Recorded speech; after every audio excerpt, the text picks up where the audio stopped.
Cosmic horror is usually remembered for what we see: dead cities, sleeping gods, impossible shapes, and things hiding beyond the stars.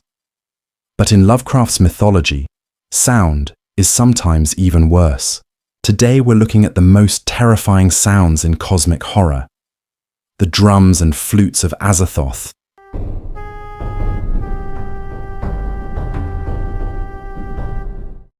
The dream voice of Cthulhu.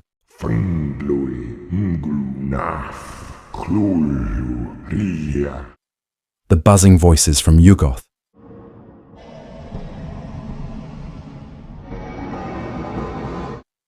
The howls beyond Leng. The impossible music of Erich Zann.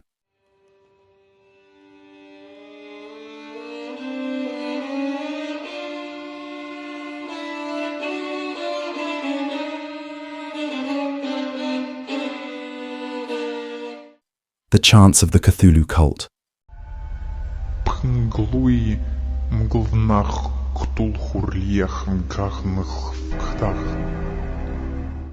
The baying of the Hound.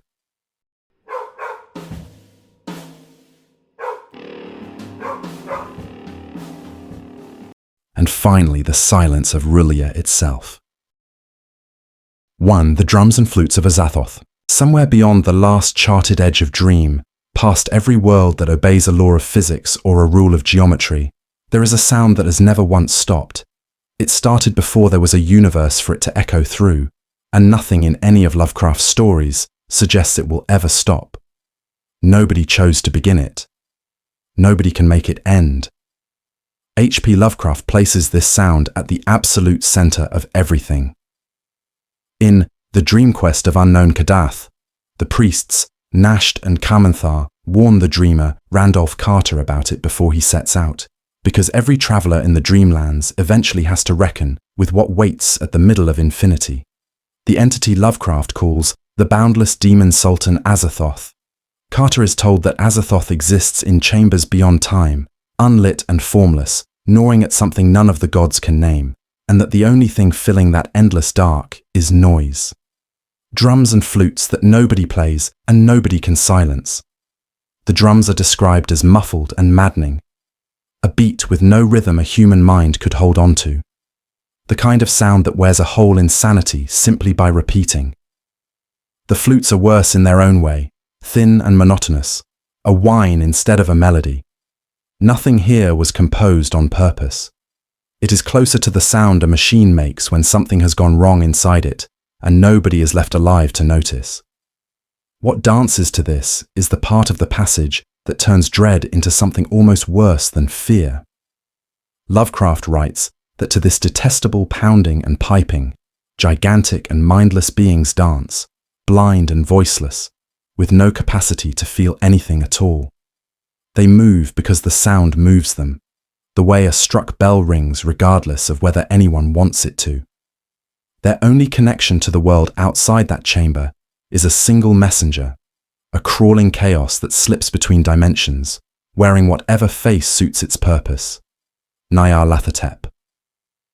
Everything humanity has ever encountered of these forces, every cult whisper and recovered fragment, has passed through that one go-between, because Azathoth itself has no mouth that could speak to anyone, and no mind left intact enough to want to. Lovecraft returns to this same flute years later in his sonnet cycle, Fungi from Yuggoth, and the detail he adds there is what turns Azathoth from a frightening creature into something closer to a frightening fact. The sonnet describes the same vast, muttering god, dreaming fragments it cannot understand while shapeless creatures dance around it to a cracked flute held in a monstrous paw. From that flute, the poem says, come random waves whose chance arrangement becomes the fixed law governing each separate universe born from them. The dancers get a slightly different name here than the other gods of Dream Quest, but the role is the same. Mindless audience to a tune none of them asked to hear. Carter himself never actually gets close enough to hear any of this firsthand, and live to describe it accurately. Late in the novel, Nyarlathotep tricks him into boarding a monstrous bird he believes is bound for the city of his dreams, when its true destination is Azathoth's court at the center of the universe. Carter only escapes by remembering mid-flight that he is dreaming and willing himself awake before the bird arrives. Every account of the drums and flutes that exists, including this one, is therefore second-hand. A warning passed down by priests, a few lines in a sonnet, never a direct report from someone who got close enough to hear them clearly and survived the experience intact. If that detail is taken seriously, the whine Carter overhears from a safe distance is not incidental to creation. It is creation's source code, played by something that understands none of what it generates and cannot be switched off. Physics itself, in this reading, is a side effect of an idiot god's unconscious noise. There's no closure built into this sound, no scheduled end. It was sounding before the first star ignited, and nothing in any account suggests it has paused once since. Somewhere outside the universe most people will ever let themselves imagine, that thin, monotonous whine is, right now, exactly what it was the day Lovecraft first wrote it down, and it will still be playing long after everyone who reads about it has gone quiet themselves. 2. The dream voice of Cthulhu. Wilcox was already a known eccentric before any of this started. He was the youngest son of a respectable Providence family, studying sculpture at the Rhode Island School of Design, living alone in the Fleur-de-Lis building a few blocks from campus, and had spent his whole life describing strange dreams to people who hadn't asked to hear about them. He called himself psychically hypersensitive. The rest of the city just called him queer. Somewhere off the coast of New Zealand, in the early hours of a night recorded 2 different ways, depending on which side of the international dateline you happen to be standing, the earth moved. The tremor reached Dunedin, where a disreputable yacht called the Alert put out to sea as though something had called it. On the opposite side of the world, in his rented room, Wilcox fell asleep and began to dream of a city built from stone blocks too large for any human mason. And he spent the rest of that night, still half in the dream, shaping a piece of wet clay into the only language his hands knew how to use. He brought that bas-relief to Professor George Gamble Angel at Brown University the following morning, March 1st, 1925, the clay still damp enough to leave a mark. The carving showed, depending on how the light fell across it, an octopus, a dragon, and something close enough to a human face to be worse than either, set against the ruins of a city built at a scale that made the term cyclopean feel inadequate.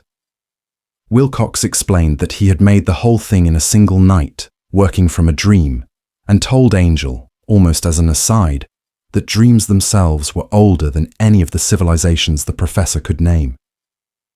He had no formal training in the script carved across the temple walls in his vision, yet some of those hieroglyphics matched markings Angel had encountered exactly once before, 17 years earlier, in an entirely different city, from an entirely different witness. What unsettled Angel more than the carving was the sound Wilcox described hearing underneath it all. He was careful, in his account, to call it something other than a voice, since nothing about it behaved the way a voice should. It rose from a point, somewhere beneath the dreamed city, a sensation more than a noise, and the only way Wilcox could render it into language was by forcing it into 2 words that don't sit comfortably in an English mouth. Cthulhu Efshtang. He repeated them to Angel more than once, the same 2 syllables over and over, as if the dream itself were stuck on a loop it couldn't escape, and Angel wrote them down exactly as he heard them, because he recognized enough of the shape of that sound to be afraid of where he'd heard it before. The city the voice rose from was wrong in ways Wilcox couldn't quite put into words either. Slick green stone under a sky that didn't match any sky he'd ever stood under, with angles that read as acute and obtuse at once, depending on how long he looked at them, as though whoever built the place hadn't designed it for eyes like his. For 3 weeks, Wilcox kept returning to Angel's office to report the same dream in finer detail, the city growing more specific, the voice growing louder until the night of March 22nd, when something in him broke. He took to his bed with a fever no doctor could explain, and for 11 days he drifted in and out of consciousness, muttering about a shape miles high, lumbering through the same dead city he'd been describing calmly just days before. On April 2nd, The fever broke as suddenly as it had arrived, and Wilcox woke with no memory of anything that had happened since the night he fell ill. His ordinary dreams returned. Angel, for his part, never stopped taking notes. It was the date of that fever, more than anything Wilcox said while delirious, that convinced Angel something larger was happening. On March 23rd, the day after Wilcox's collapse, an architect of Angel's acquaintance went permanently insane from his own dreams and later died. That same day, on the other side of the planet, the crew of a ship called the Emma landed on an island that appears on no chart and left 6 of their own men dead there, though nobody compiling Wilcox's case file would have any way of knowing that yet, or what it would come to mean. Angel began collecting reports from further afield, and what he assembled reads less like a case file than a map of a single disturbance spreading outward in every direction at once. A man in London leapt from a window in the middle of the night after crying out at something only he could see. A letter writer in South America predicted catastrophe to a newspaper editor who had no idea what he was talking about. An entire theosophist colony in California put on white robes and waited for a glorious fulfillment that never came. Newspapers out of India reported unrest nobody could quite explain, and the west of Ireland filled with the kind of folklore that usually only surfaces after something real has happened nearby. More than a year later, a painter named Ardois Bonneau hung a canvas at the Paris Spring Salon, disturbing enough that critics struggled to describe what made it so wrong, a clipping that ended up filed away with everything else Angel had been collecting. Asylums scattered across the globe reported the same kind of spike in admissions during those same March weeks, with patterns close enough that the medical profession somehow failed to connect them. Angel's research method was almost comically thorough for a man whose career had been built on linguistics rather than journalism. He appears to have hired a press-cutting bureau to comb papers from around the world, and alongside Wilcox's transcripts, he filed citations from theosophical texts on lost continents, anthropological studies of long-surviving witch cults, and anything else that might explain why so many unrelated people were dreaming the same dead city into being at the same time. None of it gave him an answer. It only confirmed that the question was real, and that it belonged to him now, whether he wanted it or not. He titled the growing file simply Cthulhu Cult, printing the word with the kind of deliberate care a man uses when he's afraid of writing something wrong. None of this told Angel what was dreaming, only that something was, and that whatever it was had reach enough to touch artists and lunatics and theosophists on opposite ends of the earth in the same handful of weeks, none of them ever having met each other.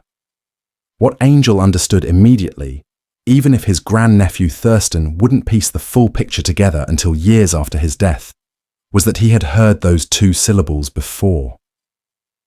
17 years earlier, at an archaeological conference, a police inspector named Legrasse had described a raid on a Louisiana swamp cult, chanting a phrase that meant roughly that something dead was still dreaming in a sunken city. 3. The buzzing voices from Yuggoth, on a recording made deliberately on the one night of the year-old folklore considers thinnest. A man asked something on the other end of a phonograph cylinder to identify itself, and it answered in a voice that had clearly never owned a human throat, in English good enough to embarrass most native speakers. The recording exists because of a flood.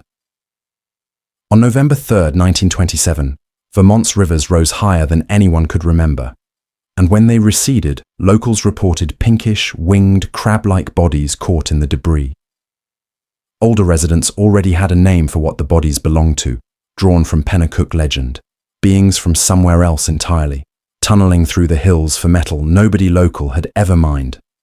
Albert Wilmarth, a folklore instructor at Miskatonic University, took the skeptical side of the resulting public debate in the Arkham Advertiser, and his letters got reprinted across Vermont newspapers until he was, by his own admission, locally famous in a state he had never once visited.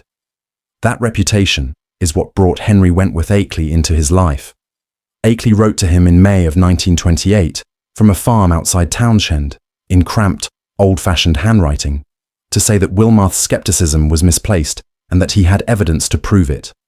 Over the following months, he sent photographs of clawed footprints, unlike any known animal.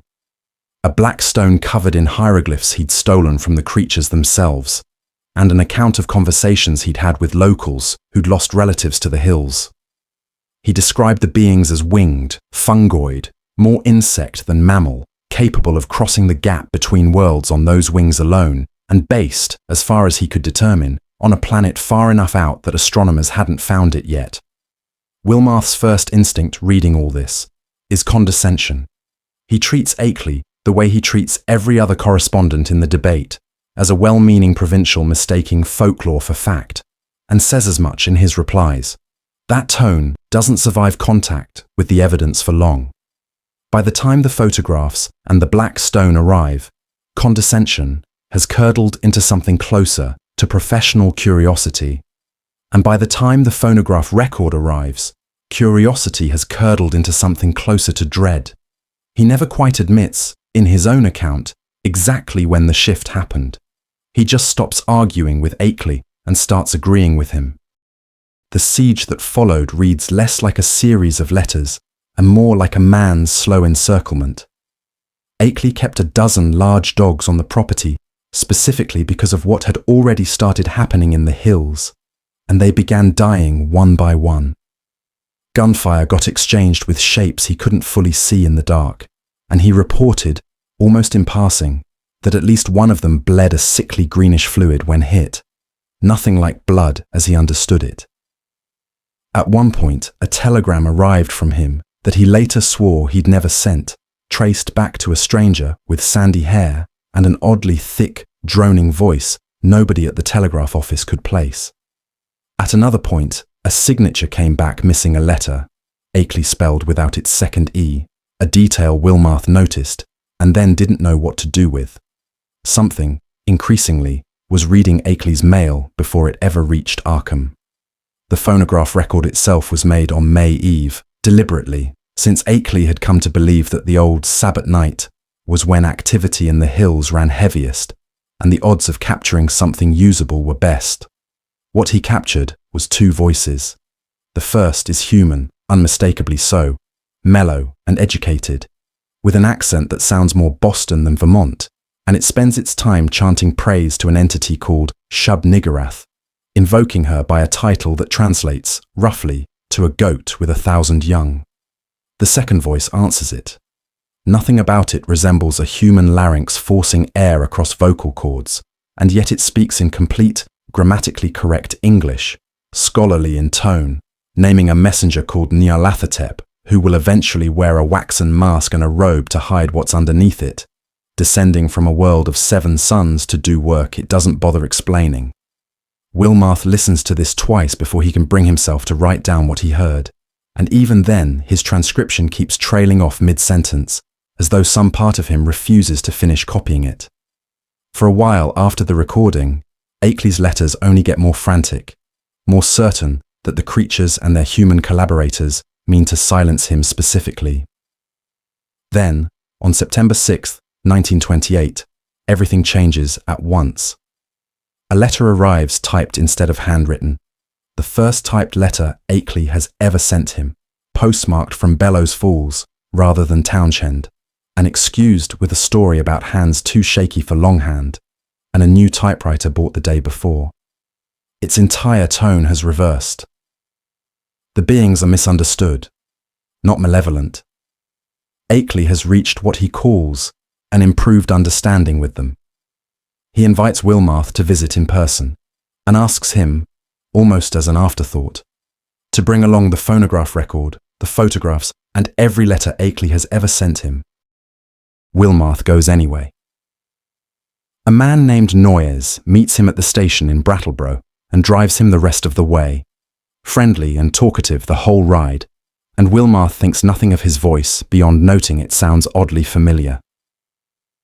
Akeley himself turns out to be a widower in his late 50s, his wife dead since 1901, his farmhouse an old 2-story place near Dark Mountain that's belonged to his family for generations.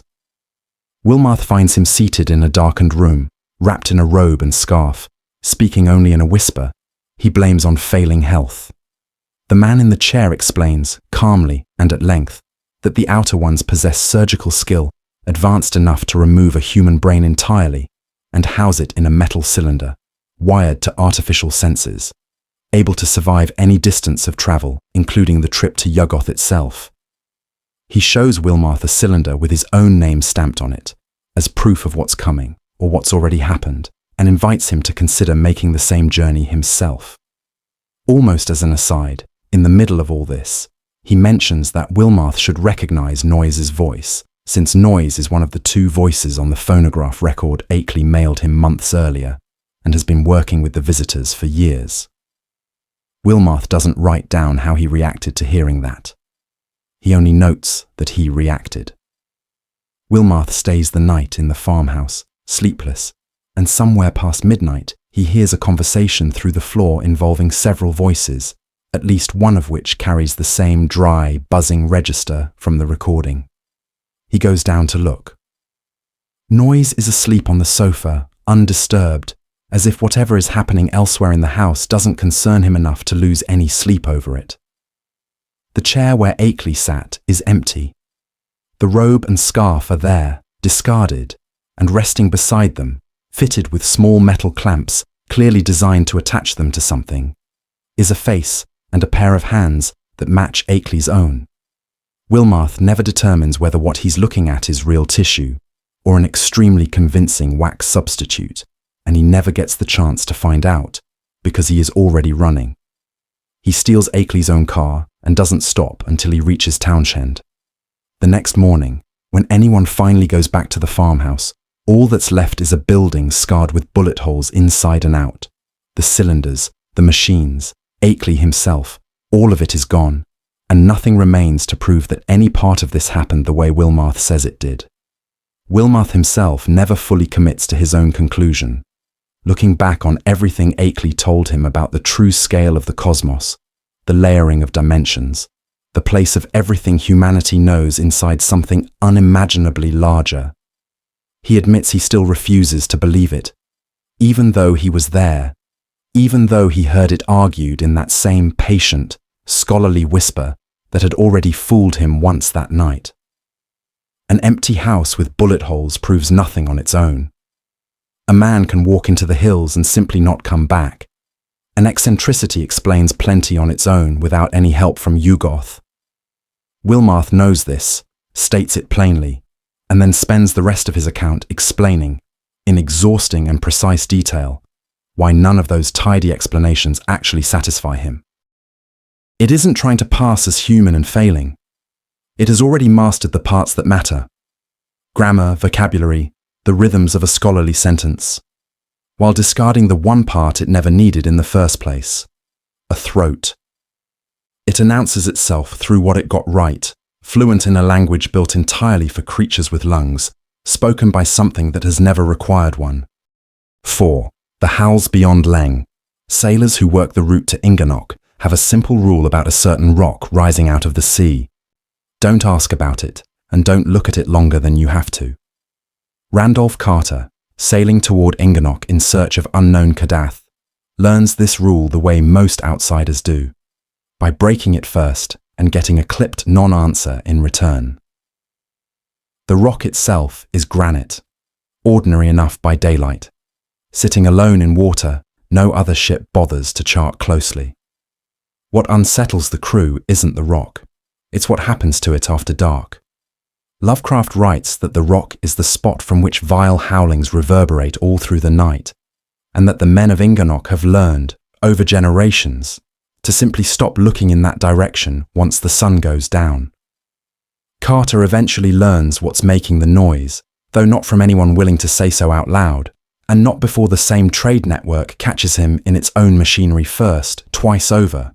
Passing through the port city of Dilithleen, he learns that its harbour is regularly visited by black galleys, rowed by oarsmen nobody ever actually sees, crewed instead by turbaned men who trade rubies of suspicious origin for slaves and gold. He's captured by these same traders not long after, taken aboard one of the galleys, and finds out on the moon they deliver him to that the traders themselves are nothing more than slaves to the moon beasts. Later, closer to Inganok, a different trader from the same network catches him again, this time summoning a giant bird to carry them both over the plateau of Leng itself, straight to a monastery Carter has no intention of visiting. It's there, examining frescoes on the monastery walls, that he finally puts the pieces together. The frescoes record a war fought long before recorded history, between Leng's own horned and hooved inhabitants and a separate greyish-white species that arrived by ship from somewhere off-planet. Leng's people lost that war and submitted completely, worshipping the winners as gods and handing over their own best and best-fed men whenever the ships came calling again. Those same ships, the frescoes make clear, made their camp on exactly one island within sight of Inganok's coast. Carter recognizes it immediately. It's the same rock the sailors won't discuss, and the traders who keep catching him are simply Leng's old arrangement, still running, centuries later, in ports that have no idea what they're actually trading with. So the howling isn't random. It's the sound of an active outpost, staffed by whatever's left of a species that conquered an entire plateau's worth of people and never had to fight for it again. Carter never gets a close look at what's actually making the noise on his way past it the first time. He gets that chance later, when he allies with a band of ghouls willing to help him raid the rock directly, repayment for a favor he's already done them. Lovecraft doesn't dwell on what they find once they land. The raid simply happens. The howling presumably stops for at least one night, and Carter moves on toward Kadath with the rest of his journey still ahead of him. It's worth separating this sound from a similar one elsewhere in the same book, since the two are easy to confuse. Earlier in his travels, Carter hears a Vunith howling distantly from a hidden pool near Mount Granek, an amphibious creature he isn't afraid of because he's been told it never comes anywhere near the slope he's climbing. That howl is local, explainable, and tied to one specific animal that keeps to its own water. The howling near Leng works on a different scale entirely. Nobody on Inganok's ships can tell you how many creatures are making it, how long the outpost has stood there, or what it would take for the noise to stop being just a sound and start being something that comes ashore looking for more than tribute. The howling near Leng comes from an entire occupying population that nobody, across the full length of the book, ever actually gets to see clearly. The sailors who refuse to name the rock aren't being superstitious. They've done the math on what it takes to make something howl like that every night for longer than anyone alive can remember, and decided they'd rather not be the ones who go check. 5. The music of Erich Zann. A vial kept playing after the man holding it had already been dead long enough for his face to go cold, and nobody, including the one person in the room to hear it happen, has ever explained how. The story belongs to an unnamed narrator, a poor metaphysics student who'd been evicted from one cheap room after another before finally landing in a tottering building on the Rue d'Orsay. A street so steep that parts of it function as actual stairs, paved in an inconsistent patchwork of stone slabs, cobblestones, and bare earth, with houses leaning in toward each other so far overhead that some of them nearly form an arch over the road. He admits, looking back on it years later, that his physical and mental health were already poor by the time he arrived there, and didn't improve much during his stay. The landlord, a paralytic named Blandot, rented him the only occupied room in an otherwise empty house on the 5th floor. On his very first night there, music drifted down from the peaked garret above, a viol playing harmonies unlike anything the student had heard before. Blandot explained the player was Erich Zann, a short, lean, nearly bald German who performed evenings in a cheap theatre orchestra and had specifically chosen that isolated garret for its one gable window, the only window on the entire street tall enough to see past the wall that closed off the top of the road. The student grew obsessed with the nightly sound and eventually caught Zann on the stairs, talking his way upstairs to listen properly. The garret room turned out to be large and nearly bare, just an iron bedstead, a washstand, a small table, a bookcase, and a music rack standing among heaps of scattered sheet music, the bare board walls thick with the kind of dust that suggests a room nobody bothers to live in so much as occupy. Zann played for him there, but only a calm fugue, deliberately leaving out whatever stranger notes the student had been overhearing through the floor after dark. Working entirely from memory rather than the sheet music stacked around him, Zann held the room for over an hour with passages good enough that the student became convinced he was listening to an original composer of real talent, one whose actual sense of beauty seemed to belong to some far cosmos that had nothing to do with the street outside. Curiosity got the better of the visit anyway. When the student moved toward the curtained window to look outside, Zann turned violent without warning, physically dragging him back and motioning toward the door. He calmed down almost as quickly, sat the student in a chair, and wrote out an apology in halting French, blaming nerves, asking him to take a room farther away so the nighttime playing would no longer reach him, and offering to cover the difference in rent himself. The student agreed and moved down to the 3rd floor the next day, with 2 empty stories now standing between him and the garret. It didn't kill his curiosity. He started climbing the stairs after dark anyway, just to stand outside Zann's door and listen, even though he'd given his word to keep his distance. Zann, for his part, stopped honoring his own end of the arrangement almost as quickly. He began turning down every request for another visit, avoiding the student on the stairs whenever their paths crossed, and giving no further explanation for any of it, beyond the nervous, furtive glances he kept throwing at his own shuttered window whenever anyone got too close to the subject. The night that ended, everything came during a storm. The 2 of them ended up back in the same room together, and Zann, for reasons the student never gets to hear explained out loud, finally seemed ready to put the whole truth on paper, since speech had never been available to him in the first place. He'd barely started writing when a strange note drifted in from somewhere outside, incongruous and almost mocking, like something answering a question nobody had asked yet.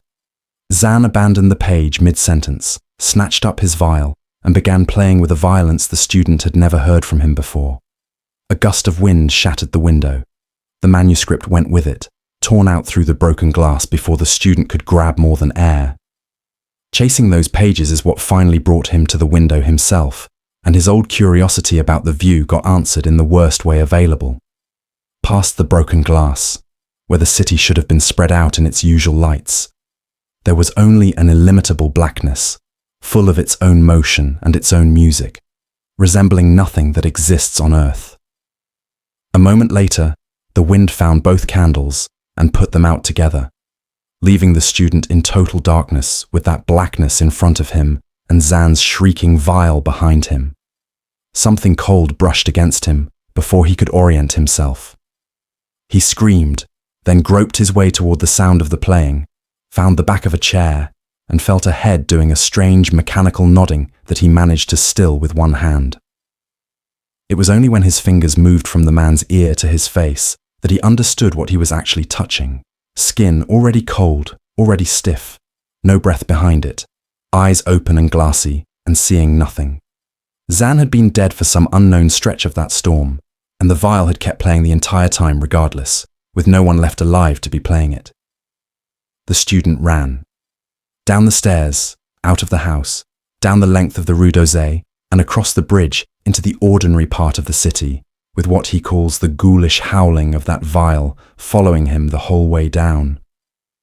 By the time he reached the other side, the night was windless again, the stars back where stars belong. In the years since, he has examined maps of the city with the greatest care, not just modern ones but older charts as well, in case the street had simply been renamed. He has gone further than that, digging into the antiquities of the place and personally walking every district that could conceivably match what he remembers, regardless of what that district happens to be called today. None of it has worked. The Rue d'Orsay has never turned up again, on paper or underfoot, and neither has the unfinished manuscript that, of everyone and everything on this list, came closest to actually explaining what any of these sounds are for. Zann's viol existed to keep a message from getting through at all. A nightly wall built out of sound instead of stone, repaired and rebuilt fresh every single evening, for as long as he had the strength to play it. The horror here was already there the entire time, waiting on the other side of one window, and the only thing standing between it and an ordinary rented room was a mute man with a vial who never got to finish telling anyone why.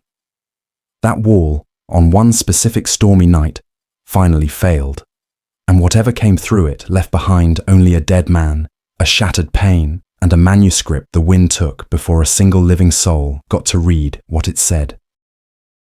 6. The Chant of the Cthulhu Cult.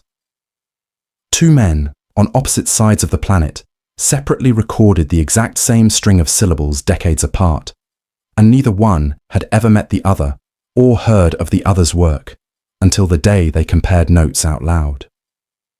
Of every sound in this catalogue, this is the only one that doesn't depend on a single witness, a single dream, or a single document that could simply be lost, forged, or misremembered. It showed up twice, independently, and that's what makes it different from everything else on this list. The first man was William Channing Webb, a Princeton anthropologist who wasn't even looking for a cult when he found one.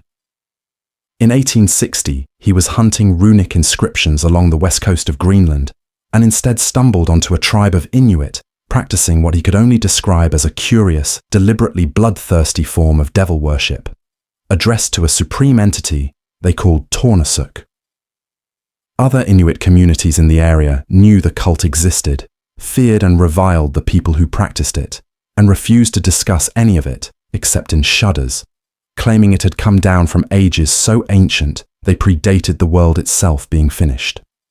Webb managed to get an old wizard priest, an Angekok, to recite the cult's central chant, and transcribed it phonetically, syllable by syllable, with no idea what any of it meant. 48 years later, in 1908, at a meeting of the American Archaeological Society in St. Louis, Webb is sitting in the audience when a New Orleans police inspector named John Raymond LaGrasse stands up and asks if anyone can identify a small stone statuette his men had confiscated. Webb recognizes it immediately, and what follows is a comparison of notes that ends in a silence neither man expected going in.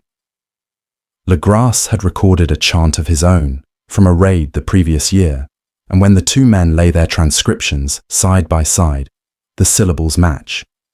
Not similar. Identical. Funglui maglwunaf Cthulhu rilia wugahnagel fatang. LaGrasse has one piece Webb never managed to get, since several of his prisoners eventually told him what the words actually translate to. In his house at Relaya, dead Cthulhu waits dreaming. The statuette itself is worth pausing on, since it's the physical object tying this entire chain of testimony together. Described as infinitely more diabolical looking than even the worst African voodoo fetish anyone in the room had encountered, it showed a thing that was simultaneously octopus, dragon, and a grotesque suggestion of a human shape, crouched on a pedestal, carved with characters none of the assembled experts could place. Angel, listening to all of this in 1908, recognized none of its significance yet, since Wilcox's dream and its matching clay sculpture wouldn't happen for another 17 years. When it finally did happen, Angel was the one man alive positioned to notice that Wilcox, a sculptor with no occult training and no access to LaGrasse's confiscated evidence, had independently dreamed not just the same monstrous shape, but at least 3 of the same precise syllables making up the cult's chant. LaGrasse himself kept the statuette afterward, lending it briefly to Webb, who held on to it until his own death, after which it came back into LaGrasse's possession. Thurston eventually viewed it in person, decades later, and confirms in his own account that it remains exactly as terrible as everyone in 1908 said it was. The raid that produced LaGrasse's half of the phrase happened on November 1st, 1907. New Orleans police received a frantic call from a swamp community south of the city, descendants of the pirate Jean Lafitte's old crew, reporting women and children stolen in the night to the sound of a tom-tom that never stopped beating. LaGrasse led the party himself. What his men heard, while pushing through the swamp toward a red glow in the distance, is the kind of thing Lovecraft says only poetry, or madness, could properly describe. Human voices and animal voices tangled together in a way that shouldn't be physically possible. Howls and shrieking ecstasies tearing through trees that no one local ever ventured into otherwise. When the men finally broke into the clearing, the sight hit even the police themselves hard enough that 4 of them reeled on their feet and 1 fainted outright. Around 100 men, described in the story's own ugly period language as a low and mentally aberrant type, were writhing and braying around a ring of bodies marred badly enough that the officers could only assume they belonged to the missing victims. All of the worshippers chanting that same unbroken phrase in unison around a fire lit at the center of it all. 5 cultists died in the raid itself. 47 were arrested. Of those, only 2 were judged sane enough to stand trial and hang. The rest went to institutions. One of the prisoners, an old man the others called Castro, talked more than all the others combined. He placed the cult's true origin at Irem, the city of pillars, somewhere in Arabia, and quoted a couplet straight out of the Necronomicon that Legras never forgot. That which is not dead can lie eternal, and even death itself can die given strange enough ages. According to Castro, the great old ones came down from the stars before humanity existed at all, brought their own images with them, and reached the first sensitive humans by shaping their dreams directly, since no ordinary fleshly mind could receive their actual language any other way. Those first dreamers built the cult, and the cult never died. The old ones themselves aren't simple flesh and blood despite having a real shape, and they can only move freely between worlds when the stars sit in one particular configuration. When that alignment breaks, they can't survive it, though Castro was insistent that they never actually die in any permanent sense. They wait instead, preserved in stone houses inside Ralya, sealed there by Cthulhu's own spells, for the stars to come back around to where they need to be. The carved idol Legras confiscated was specifically Cthulhu himself, Castro clarified, since no living person has ever actually laid eyes on the rest of the old ones, and nobody can say for certain whether they resemble him or not. When the stars finally do come back around, Cthulhu rises first, wakes everyone else, and humanity is promised a kind of liberation Castro described with real and unsettling relish. Every law and every moral restraint thrown off entirely. The whole species let loose to behave exactly like the things it would be answering to.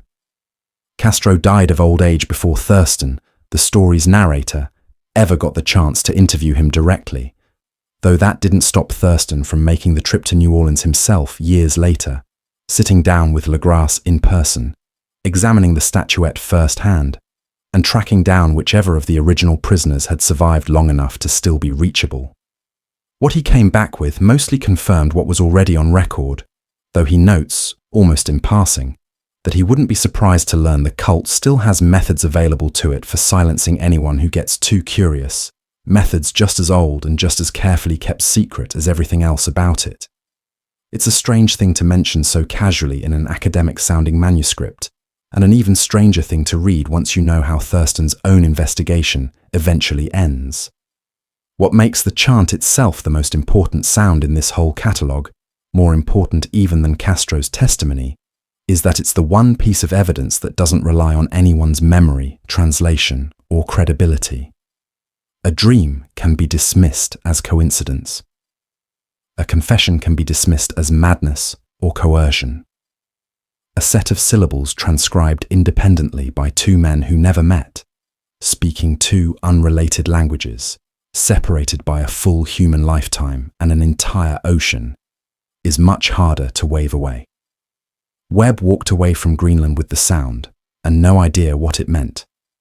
Legras got both the sound and the meaning out of his own prisoners within roughly a year of the raid, then carried that meaning into the same room as Webb the following year, almost by accident, simply because the American Archaeological Society happened to be the kind of place where a man with an unidentified statuette would think to ask around.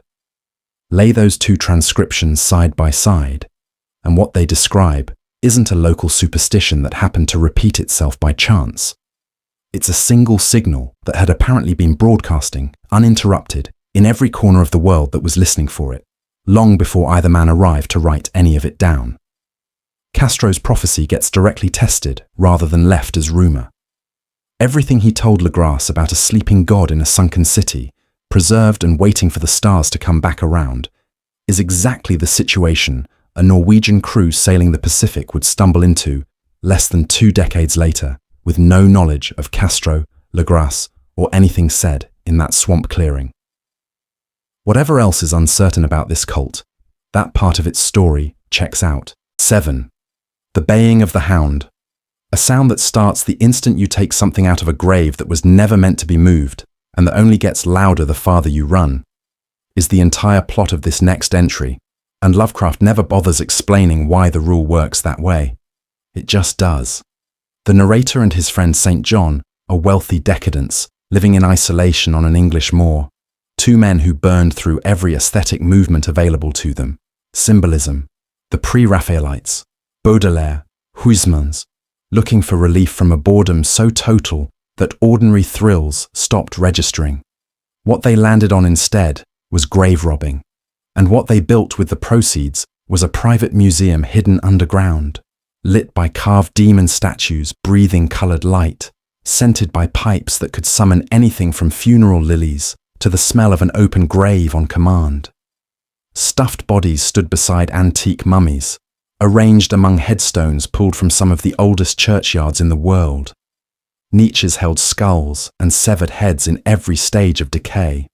A locked portfolio bound in tanned human skin held drawings rumoured to be unacknowledged work by Goya himself, and even the 2 men who built the place rarely opened it.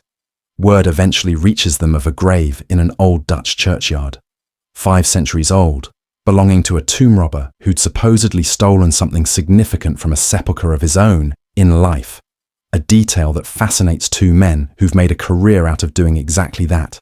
They travel out to dig it up. The moment they arrive, before they've broken any ground at all, they hear a giant hound baying somewhere in the distance and decide to ignore it, since by this point in their hobby, a strange noise in a graveyard barely registers as a reason to stop. The coffin, once they reach it, holds a skeleton remarkably intact for its age, parts of it torn as though by an animal, with a green jade amulet hanging from its neck. A crouching winged hound or sphinx with a half-canine face, carved in antique style, an inscription neither man can read circling its base, a small skull engraved on the bottom like a maker's mark. They recognize it immediately from the Necronomicon as the sole symbol of a corpse-eating cult belonging to the plateau of Leng in Central Asia, a symbol the old Arab author himself describes as drawn from the souls of those who gnawed at the dead. They take the amulet, leave everything else untouched, and reseal the grave behind them. Back home, the amulet goes into a niche in their museum, candles burning in front of it, while they read further into what the Necronomicon has to say about objects like it, and grow more disturbed the more they read. Strange things start accumulating. Something fumbles at the doors and windows at night. An opaque shape darkens the library window once, gone by the time anyone looks closely. Footprints turn up that nobody can place. Bats gather in numbers that don't make sense for the season. On the night of September 24th, a knock comes at the narrator's door, followed by a shrill laugh and an empty corridor when he opens it. St. John denies knowing anything about it. That same night, the distant baying both of them had been quietly dismissing as nerves becomes impossible to write off any longer. 4 days after that, something scratches at the door to their hidden museum, and when they throw it open, a rush of air carries away a tangle of rustling, tittering, and chatter unmistakably in Dutch. St. John is killed walking home alone from the railway station. The narrator reaches him in time to hear wings overhead and see a dark shape cross the rising moon, and to catch a few broken words before his friend dies. Something about the amulet, that damn thing. He buries St. John at midnight in their own garden, performing one of the rituals his friend had loved while still alive, and hears the baying again the instant he finishes, along with a vast shadow sweeping across the moor in the moonlight. He shuts his eyes and presses himself flat against the ground until it passes. Too afraid to stay in the house alone, he flees to London the next day, taking the amulet and burning or burying everything else the museum once held. The baying follows him there within 3 nights. Within a week, he starts to feel watched in the dark, And one evening on the Victoria Embankment, he sees something blot out a street lamp's reflection in the water that has no business being there. He decides his only real option is to return the amulet to Holland and hope that settles things. Thieves take it from him at a Rotterdam inn before he ever gets the chance. The next morning's paper carries a report of a gang of thieves torn apart overnight by something nobody can identify, which tells him plainly enough where the amulet ended up. Half out of his mind by this point, he goes back to the original churchyard and digs up the same grave a second time, alone. What's inside now is nothing like what he and St. John found together. The coffin holds a nest of huge, sinewy bats packed in close around the body, and the skeleton itself is soaked in fresh blood, scraps of flesh and hair still clinging to it, eye sockets glowing, fangs bared, the missing amulet gripped tight in its own bony claw. It bays at him, the exact sound that has been chasing him across 2 countries, and this time there's no question where it's coming from. It's coming from the thing he and St. John dug up in the first place, the very creature they decided, that first night in the churchyard, wasn't worth stopping to investigate. He runs. The account ends there, framed from the start as a confession, written in what the narrator believes are his final hours. The baying and the sound of wings closing in around the house as he finishes the last lines, certain by now that nothing he could do would stop either one from reaching him eventually. It's worth knowing, as a footnote, that Lovecraft wrote this one mostly as a joke between friends. St. John is named after a nickname he used for a real correspondent, and the story grew out of an actual visit Lovecraft made to an old Brooklyn churchyard a few weeks earlier. He later called the finished story a piece of junk himself, which makes it almost funny that the central premise, an object that should never have left its grave, making a sound that gets louder no matter how far or how fast you run from it, ended up being reused, refined, and taken completely seriously by basically everyone who came after him. Nothing here is trying to deliver a message or recruit a believer. It's closer to a debt coming due, attached to one specific object, triggered the moment that object changed hands without permission, and apparently impossible to settle through distance, fire, or even returning the thing to where it came from. This one simply will not let go. 8. The Silence of Relier. The loudest scene in this entire catalogue ends in total silence, and that's the detail that stays with people longer than anything that happens in between. Thurston finds the thread almost by accident. Visiting a mineralogist friend in Paterson, New Jersey, he comes across an old clipping from the Sydney Bulletin, dated April 18, 1925, describing a schooner called the Emma encountering an armed yacht, the Alert, out of Dunedin on March 22nd. According to the article, the Alert fires on the Emma without provocation after the Emma refuses an order to turn back. The Emma's crew fights back, loses their own ship in the exchange, but boards the Alert and kills its entire crew rather than be taken. The next day, they find an island that appears on no chart, and 6 of the Emma's men die there under circumstances Johansen refuses to discuss with the authorities afterward, citing only the storm that supposedly put them off course in the first place.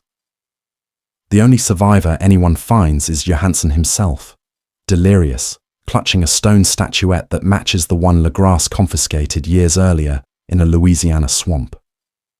Thurston follows the trail to New Zealand, then to Australia, where he examines the recovered statue himself, a cuttlefish head and dragon body mounted on a pedestal covered in hieroglyphs, and finally to Oslo, where Johansen has resettled with his wife.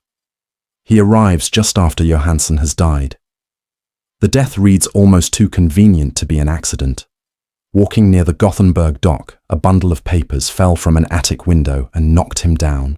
2 sailors helped him back to his feet, and he was dead before any ambulance reached him. Doctors blamed heart trouble and a weakened constitution. Johansen had left behind a manuscript, written deliberately in English, so his wife, who didn't read the language, could never learn what was in it. Thurston talks her into handing it over. The manuscript reveals that the uncharted island was never an island at all. It was Relier, surfaced by the same earthquake that had set off Wilcox's dream and the worldwide disturbances months earlier. its geometry wrong in a way Johansson's own handwriting visibly struggles to describe on the page. Abnormal angles that read as both acute and obtuse depending on how long anyone looked at them. A sailor named Donovan forces open a massive carved door. What comes through it afterward is described as lumbering and gelatinous, squeezing its own bulk into the open air with a sound the manuscript can't quite render into words. 2 of the men who never made it back to the ship apparently die of pure fright in that first instant, before the thing has even reached them. Only Johansson and a man named Bryden make it to the boat. Cthulhu follows them straight into the water with strokes powerful enough to raise waves of their own, slavering and gibbering on the shoreline first. In a comparison, Lovecraft borrows almost directly from Homer's Cyclops, cursing the fleeing ship of Odysseus, before sliding in after them. Johansson rams the alert directly into its head, which bursts apart and immediately starts pulling itself back together, but the scattering buys just enough time for the ship to get clear. Bryden never recovers from what he saw. He laughs on and off for the rest of the voyage home, until death finds him alone in the cabin one night before they reach port. What happens to the city itself afterward is the line this whole entry is built on, and it holds up exactly as written. A ship called the Vigilant sails back over the same coordinates after a storm in April and finds nothing there. R'lyeh has sunk once more. Johansson speculates that Cthulhu either got trapped inside his own abyss when the city went back under, or simply chose to wait there again, since the alternative, that he's loose somewhere with nothing stopping him, would mean the world should already be screaming. And then comes the detail that turns the whole resolution upside down. His city may be sunken and silent again, but his ministers on earth still bellow and prance and kill around idol-capped monoliths in lonely places, exactly as they were doing before any of this happened. The silence only applies to one address. Everywhere else, nothing about the cult has changed at all. There's a particular irony buried in how the awakening happened in the first place that's easy to miss on a first read. Castro told Legras, back in section 6, that an entire cult had spent uncounted generations keeping its rituals alive, specifically so that Cthulhu could be deliberately revived the moment the stars lined up correctly. What actually woke him instead was an earthquake, a random storm, and a crew of ordinary sailors who had no idea any of this existed until they were standing on top of it. Everything the cult had organized itself around for centuries, every chant, every sacrifice, every patient waiting, got beaten to the punch by pure coincidence. Lovecraft frames the entire story, before any of Angel's notes or Legras's testimony or Johansson's manuscript even begins, with a borrowed line from the writer Algernon Blackwood, suggesting that older forms of consciousness might still survive somewhere, pushed aside by human history long ago, remembered only in the half-true way poetry and legend remember anything, as gods, as monsters, as old stories nobody quite believes. By the time the story reaches Johansson's manuscript, that idea has stopped being speculative. It's been documented twice over, independently, once on a Louisiana riverbank, and once on a stretch of Pacific. Most ships sail straight past without ever knowing what's directly beneath them. Thurston closes his own account, expecting to die the same way his uncle and Johansson both did, certain by this point that he already knows too much, and that the cult is still very much active. The dates only sharpen that fear, rather than settling it. The island surfaces and 6 men die on March 23rd, the day directly after Wilcox's fever first sets in back in Providence.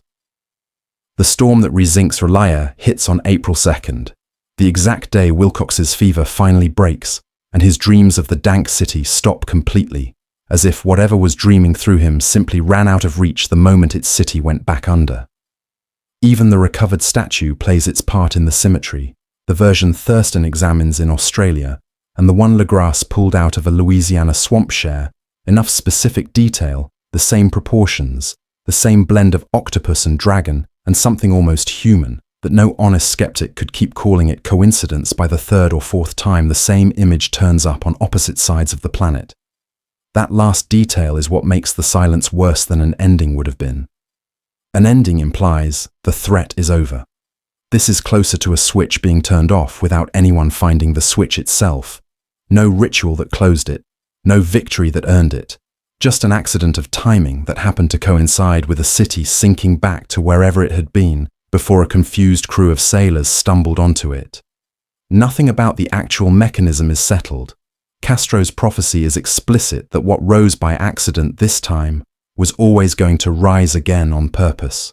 The moment the stars next line up correctly, and nothing in Johansson's manuscript or Thurston's closing dread offers a single reason to think that won't still happen exactly the way the old cultist described it. Thurston considers, briefly, publishing everything he's pieced together in an academic journal somewhere, the kind of paper that might at least get other researchers looking in the right direction. He decides against it. The sunken city has never been found by anyone official. The statue could be dismissed as an unusual but explainable artifact on its own, and going public with the rest would mean handing the cult a complete map of exactly how much one outsider has already figured out. He seals the manuscript away instead, in the same box as Wilcox's bas-relief and Angel's old papers, choosing silence on his end to match the silence currently sitting over Relia, for whatever that's worth against a threat that was never destroyed, only delayed by an accident nobody can guarantee will happen twice. The silence of Relia, in the end, isn't the absence of a threat. It's the sound of one waiting its turn,